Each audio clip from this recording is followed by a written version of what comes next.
ప్రభు అయిన యేసుక్రీస్తు పరిశుద్ధమైన నామంలో ఉదయకాల వాక్య ధ్యానమును వీక్షిస్తున్న విశ్వాసులకు, సంఘమునకు, సేవకులకు, సకల పరిశుద్ధులకు దేవుని కృపయు, దేవుని సమాధానము ఆయన మందిరంలోని దీవున మీకును మీ కుటుంబములకు కలుగునుగాక. ఆమేన్. ఉదయకాల వాక్య ధ్యానము కీర్తనల గ్రంథము 40వ అధ్యాయము 5వ వచనమును ధ్యానం చేసుకుందాం. యెహోవా నా దేవా, నీవు మా ఎడల జరిగించిన ఆశ్చర్యక్రియలను, మా ఎడల నీకున్న తలంపులను బహు విస్తారములు. వాటిని వివరించి చెప్పేదని అనుకుంటున్నా, అవి లెక్కకు మించి ఉన్నవి. నీకు సాటి అయిన వాడొకడును లేడు. దావీదు భక్తుడు తాను చేయు ప్రార్థన, దేవునికి అర్పించు కృతజ్ఞతాస్తుతులు, అవన్నీ ఆయన జీవితంలో దేవుడు చేసిన ప్రతి మేలుకై, ఉపకారములకై కృతజ్ఞతాస్తుతులు, స్తోత్రం చెల్లిస్తూ, నీవు మా ఎడల కలిగి ఉన్న నీ తలంపులు ప్రభువా బహు విస్తారము, మా ఎడల జరిగించిన ఆశ్చర్యక్రియలు బహు విస్తారము. వాటిని వివరించి చెప్పేదని అనుకుంటున్నా, అవి లెక్కకు మించినవి. నీకు సాటి అయిన దేవుడు లేడు. ఎప్పుడు ఈ లెక్కకు మించిన ఆశ్చర్యక్రియలు జరిగించిన దేవుడు, యెహోవా దేవుడు జరిగించిన ఆశ్చర్యక్రియలు, ఆయనకు మన ఎడలున్న తలంపులు బహు విస్తారంగా ఉంటాయంటే 12వ వచనం 40వ అధ్యాయం కీర్తన గ్రంథం, లెక్కలేనన్ని అపాయములు మనల్ని చుట్టుకొని ఉన్నప్పుడు, మన దోషములు మనం తరిమి పట్టుకొనగా తల ఎత్తక చూడలేకపోయిన సమయంలో 13వ వచనంలో, యెహోవా దయచేసి నన్ను రక్షించుము, యెహోవా నాకు సహాయంలో త్వరగా రమ్ము అని దేవుణ్ణి వెతుకుచూ ప్రార్థించిన వారికి లెక్కలేని అపాయం చుట్టుకున్నప్పుడు ఆయన చేసిన ఆశ్చర్యకరమైన సహాయంను బట్టి వాటిని వివరించి చెప్పిదాం అనుకుంటే లెక్కకు మించి ఉన్నవిగా దేవుని వాక్యంలో రాయబడి ఉన్నది. ఆ ప్రార్థన సహనంతో కనిపెట్టుకునే ప్రార్థనగా ఉండాలి.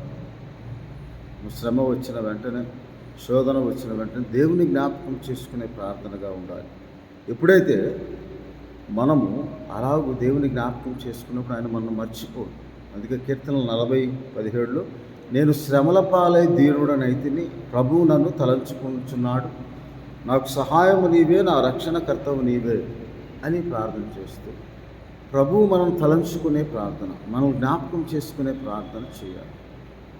ఎప్పుడు అంటే అది ప్రతిదినము ఆయనకు చేయు ప్రార్థన, ఆయనకు మొర్రపెట్టు ప్రార్థన. అందుకే కీర్తనల గ్రంథం 55వ అధ్యాయము 17వ వచనంలో, సాయంకాలమున, ఉదయమున, మధ్యాహ్నం నేను ధ్యానించుచు మొర్రపెట్టుకొందును, ఆయన నా ప్రార్థన ఆలకించును అని దేవుని వాక్యంలో రాయబడింది. ప్రతిదినము ఆయనకు ప్రార్థించేవారముగా, ప్రతిదినము ఆయన కాపుదల సంరక్షణ కొరకు మనం ప్రార్థించేవారముగా ఉండాలని దేవుని వాక్యంలో రాయబడి ఉంది. అప్పుడు మనం బ్రతుకు దినములన్నీ కృపాక్షేమములే తోడుగా వస్తాయని కీర్తన గ్రంథం 23వ అధ్యాయము 6వ వచనంలో దేవుని వాక్యంలో రాయబడి ఉన్నది.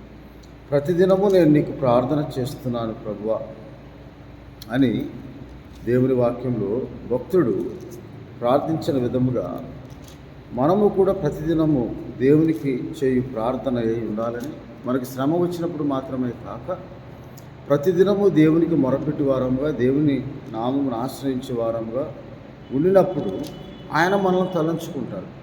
మనం ప్రార్థించినప్పుడు మన ప్రార్థన ఆయన వింటాడని దేవుని వాక్యంలో రాయబడి ఉన్నది. కాబట్టి మనం ప్రతిదినము దేవునికి ప్రార్థిస్తూ, ఎప్పుడు అంట జిగటగల దొంగ ఊబిలో నుండి, నాశకరమైన గుంటలో నుండి ఆయన మనల్ని పైకెత్తి దేవుడు, మన పాదములు బండ మీద నిలిపి మన అడుగులు స్థిరపరచు దేవుడు అని దేవుని వాక్యంలో రాయబడి. కాబట్టి మనం అవసరము కొలది ప్రార్థించే వారము కాక ప్రతిదినము దేవునికి మొరపెట్టి వారముగా ఉండినప్పుడు, అందుకే భక్తుడైన దావీదు 71వ కీర్తనలో 19వ వచనంలో, దేవా నీ నీతి మహాకాశమంత ఉన్నతమైనది, గొప్ప కార్యము చేసిన దేవా నీతో సాటి అయిన వాడు ఎవడు? అనేక బాధలు, కఠిన బాధలు మాకు కలుగజేసిన వాడా, నీవు మరలా మమ్ము బ్రతికించదవు, భూమి యొక్క అగాధ స్థలంలో నుండి మమ్మలను పైకి లేవనెత్తదవు అని ప్రార్థించినప్పుడు దేవుడు మనకు సహాయం చేయు దేవుడై ఉన్నాడని దేవుని వాక్యంలో రాయబడి ఉన్నది. ఎందుకనగా నీకు మా యెడల కలిగి ఉన్న తలంపులు అనే మాట 33వ కీర్తనలో ఇలాగూ దేవుని వాక్యంలో 11వ వచనంలో రాయబడి ఉంది. యెహోవా ఆలోచనలు సదాకాలం నిలుచు, ఆయన సంకల్పములు తరతరములు నిలుచును. యెహోవా దేవుడిగా గల జనులు ధన్యులు. ఆయన ఆలోచనలు ఆయన సంకల్పములు తరతరములు నిలుచునవిగా ఉన్నవని దేవుని వాక్యంలో రాయబడి ఉన్నది. ఆ ఆలోచనలు సదాకాలము నిలుచు, అందుకే సదాకాలము మన గురి ఆయన యందు నిలపాలని దేవుని వాక్యంలో రాయబడి ఉన్నది. అందువలన ఆయన మన జీవితంలో చేసిన ప్రతి మేలుకు ఉపకారములకు కృతజ్ఞతాస్తుతులు చెల్లించబద్దులమై ఉన్నాం. దేవుడైన యెహోవా మనల్ని మర్చిపోవు దేవుడు కాదు.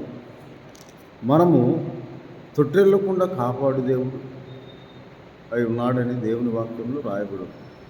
దాన్ని జ్ఞాపకం చేసుకొంచు మనము ఆయన చేసిన ప్రతి మేలును ఉపకారములను జ్ఞాపకం చేసుకొంచు తలపోసుకొంచు కృతజ్ఞతాస్తుతులు స్తోత్రములు వినయపూర్వకంగా బహువినయముగా ఆయన సన్నిధిని మనం తెలియచేయాలని దేవుని వాక్యంలో రాయబడి.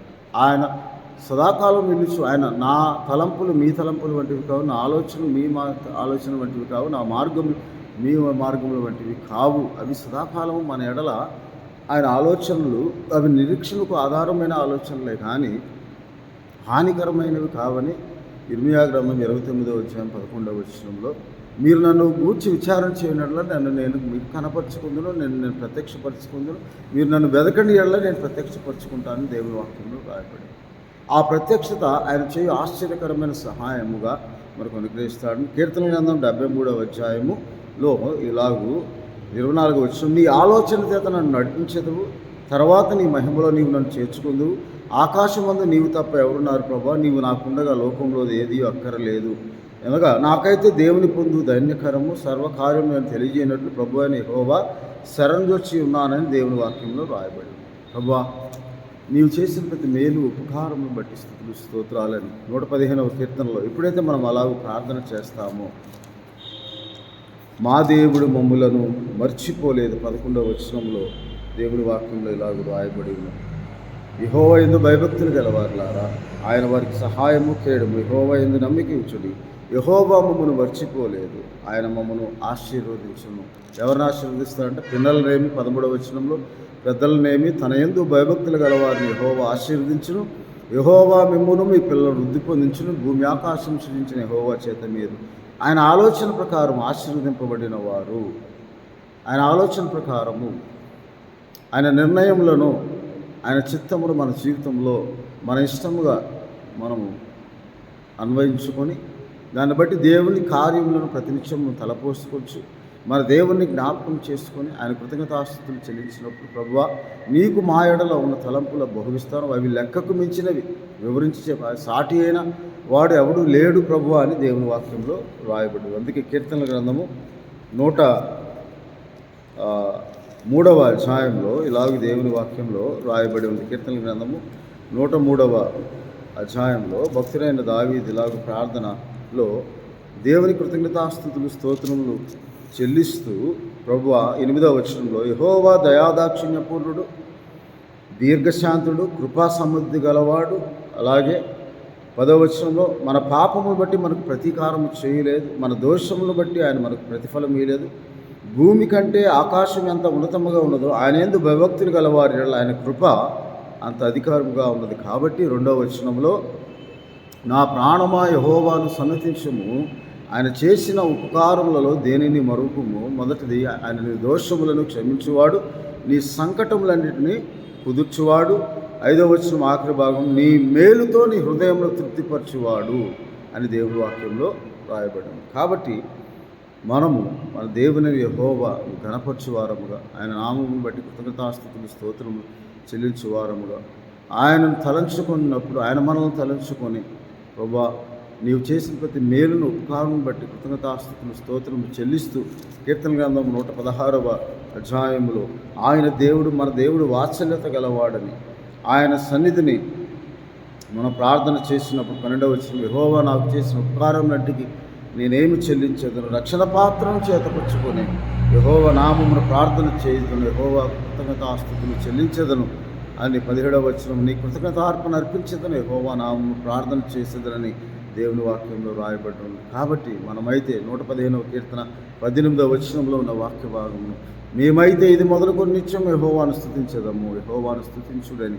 ఆయన నామమును గణపరచువారము, ఆయన నామము కృతజ్ఞతాస్తుతులు స్తోత్రము చెల్లించువారముగా ఉండాలని కీర్తనలు 136వ అధ్యాయం 2వ వచనం, దేవదేవుని కృతజ్ఞతాస్తుతులు చెల్లించుడి, ఆయన కృప నిరంతరమును. 3వ వచనం, ప్రభువుల ప్రభు కృతజ్ఞతాస్తుతులు చెల్లించుడి, ఆయన కృప నిరంతరము. 4వ వచనంలో, ఆయన ఒక్కడే మహాశ్చర్య కార్యములు చేయువాడు, ఆయన కృప నిరంతరముండును అని దేవుని వాక్యం. అలాగే 26వ వచనంలో 136వ కీర్తన, ఆకాశం నుండి దేవుని కృతజ్ఞతాస్తుతులు చెల్లించుడి, ఎందుకనగా 136వ కీర్తన 22వ వచనం, మనం దేన దశలో ఉన్నప్పుడు ఆయన మనల్ని జ్ఞాపకం చేసుకొని ఆయన కృప నిరంతరం ఉంది. మనకు కలిగిన శ్రమను బట్టి, వేదనను బట్టి, శోధనను బట్టి, కలుగుచున్న ప్రతి విధమైన శోధనను బట్టి, వేదనను బట్టి మనము తప్పక దేవుని నామమును స్మరించుకొని, ప్రభువా నీవు తప్ప మాకు వేరొక దేవుడు లేడు తండ్రి, నీకు సాటి అయిన దేవుడు లేడు, మేము సంతోషంగా ఉన్నప్పుడు ఎలా కృతజ్ఞతాస్తుతులు స్తోత్రం చెల్లిస్తున్నాము, మేము దుఃఖంలో ఉన్నప్పుడు, వేదనలో ఉన్నప్పుడు, శోధనలో ఉన్నప్పుడు కూడా ప్రభువా మేము నీ కృతజ్ఞతాస్తుతులు స్తోత్రం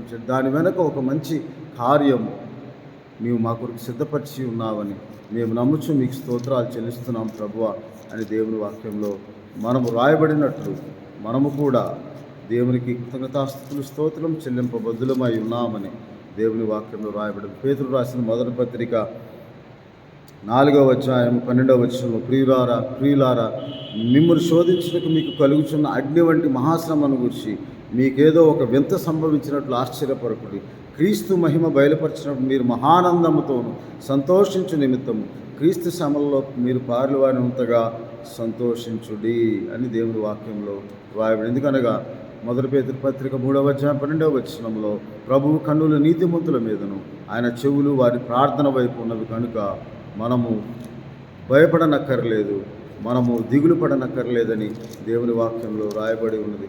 అందువలన మనము దేవునికి చేయు ప్రార్థన ప్రతి విషయంలో దేవునికి అర్పించు అర్పణలు కృతజ్ఞతాస్తుతులు స్తోత్రం చెల్లిస్తాయా, నీవు మా జీవితంలో చేయబోచున్న ప్రతి మేలుక ఉపకారములకై కృతజ్ఞతాస్తుతులు స్తోత్రము చెల్లిస్తున్నాను తండ్రి, నీవు మాత్రమే గొప్ప దేవుడు, ఆశ్చర్యకార్యాలు చేయ దేవుడు అని మేము మీకు ప్రార్థన చేస్తున్నామని దేవుని వాక్యంలో రాయబడి. యాకోబు రాసిన పత్రిక 1వ అధ్యాయం 2వ వచనంలో 3వ వచనంలో, నా సహోదరులారా మీ విశ్వాసములకు కలుగు పరీక్ష ఓర్పును పుట్టించిన నేరిగి మీరు నానా విధమైన శోధనలో పడినప్పుడు అది మహానందమని ఎంచుకొనుడి అని దేవుని వాక్యంలో రాయబడి ఉన్న ప్రకారం మనమందరం అలాగూ సంతోషము గలవారమే దేవునికి కృతజ్ఞతాస్తుతులు స్తోత్రం చెల్లించినప్పుడు ప్రతి బాధ నుండి, శోధన నుండి, వేదన నుండి ఆయన మనం విడిపించి మనకు సహాయం చేయి దేవుడై ఉన్నాడని అప్పుడు నీవు ఆయన చేసిన ఆశ్చర్యకార్యములను జ్ఞాపకం చేసుకొని, ప్రభువా నీవు మా కొరకు చేసిన దానిని బలపరచుము, నీవు మా కొరకు సిద్ధపరిచిన దానిని ప్రభువా బలపరచుము అని దేవుని వాక్యంలో భక్తుడు ప్రార్థన చేసినట్లు ప్రభువా కీర్తన గ్రంథం 68వ అధ్యాయం 28వ వచనంలో, దేవుడు నీకు బలము కలగ నియమించి ఉన్నాడు, దేవ మా కొరకు చేసిన దాన్ని బలపరచము ప్రభువా అని నీవు ప్రార్థించి మా చేతి కార్యములను స్థిరపరచము ప్రభువా అని నీవు ప్రార్థించినప్పుడు దేవుడు నిన్ను, నీ కుటుంబమును జ్ఞాపకం చేసుకొని ప్రతి విధమైన శోధనలు నీకు సంతోషము, ఆనందము, నీ మా వేదన నుండి తప్పించి ఆయన మన జీవితంలో వచ్చే ఆశ్చర్యకరమైన సహాయమును మీకు అనుగ్రహించి మనల్ని కాపాడు దేవుడై ఉన్నాడు. ఎందుకనగా ఆయన దయాదాక్షిణ్య పూర్ణుడు, దీర్ఘశాంతుడు, కృపా సమృద్ధి గల దేవుడు మనకు తోడై ఉన్నాడు. అటు కృపను, అటు సహాయమును, అటు కృతజ్ఞత అర్పణ చెల్లించి మనము ఆ సహాయం దేవుని వల్ల పొందుకొని దేవుని మేలును తలంచుకున్నప్పుడు ఆయన మనల్ని తలంచుకొని మనల్ని జ్ఞాపకం చేసుకొని మన ప్రార్థన ఆలకించి అంగీకరించి మనకు ఆయన సహాయం దేవుడై ఉన్నాడని ఉదయకాలం దేవుడు మనతో మాట్లాడుతున్నాడు. కాబట్టి ఆయన చేసిన ఉపకారంలో దేన్ని మరొక నా ప్రాణమై యెహోవాను దేవుడని యెహోవాను సన్నతించము. ఆయన చేసిన ఉపకారం దేనిని మరువక ఉన్నప్పుడు ఆయన మనల్ని మర్చిపోడు, మనల్ని జ్ఞాపకం చేసుకుంటాడు. ప్రభువానికి స్తోత్రాలు. అవును తండ్రి, నీకు సాటి అయిన దేవుడు ఒకడు లేడు. నువ్వు మా జీవితంలో చేసిన ప్రతి మేలుగా ఉపకారులకు స్తోత్రం. నీకు మా ఎడలు కలిగి ఉన్న తలంపులు బహు విస్తారం, లెక్కకు మించి ఉన్నది. ప్రభువా నీ ఆలోచన చేత మమ్మల్ని నడిపించు, నీ చిత్తమును మా జీవితంలో నెరవేర్చు. నీ కార్యములకు మా ప్రభువుని కృతజ్ఞతాస్తుతులు స్తోత్రం చెల్లిస్తూ నీ నామం బట్టి ప్రార్థించి నీ నామమును మహింపరిచినట్లుగా ప్రతి ఒక్కరికి నీ సహాయం అనుగ్రహించి ప్రతి కుటుంబమును ఆశీర్వదించమని, మేలుతో వారి హృదయం తృప్తిపరచమని మా ప్రభువును మా రక్షకుడు నేను యేసుక్రీస్తు వారి పరిశుద్ధమైన నామమున ప్రార్థన చేయించున్నాను తండ్రి. ఆమేన్. మన తండ్రి అయిన దేవుని ప్రేమ, ప్రభువును రక్షకుడైన యేసుక్రీస్తు వారి కృప, పరిశుద్ధాత్మనిచ్చే ఆదరణ, అన్యోన్య సహవాసం, దేవుని ఆశ్చర్యకరమైన సహాయం అద్భుతంగా మీ జీవితంలో జరిగించి ప్రతి వేదన, శోధన, కష్టం, ఇబ్బందిని తొలగించి సంతోషం, ఆనందము మీకు అనుగ్రహించి మిమ్మల్ని మేలుతో తృప్తిపరిచి మిమ్మల్ని మీ కుటుంబంలో ఆశీర్వదించును గాక. ఆమె దేవుడు మిమ్మల్ని దీవించును గాక. ఆమె.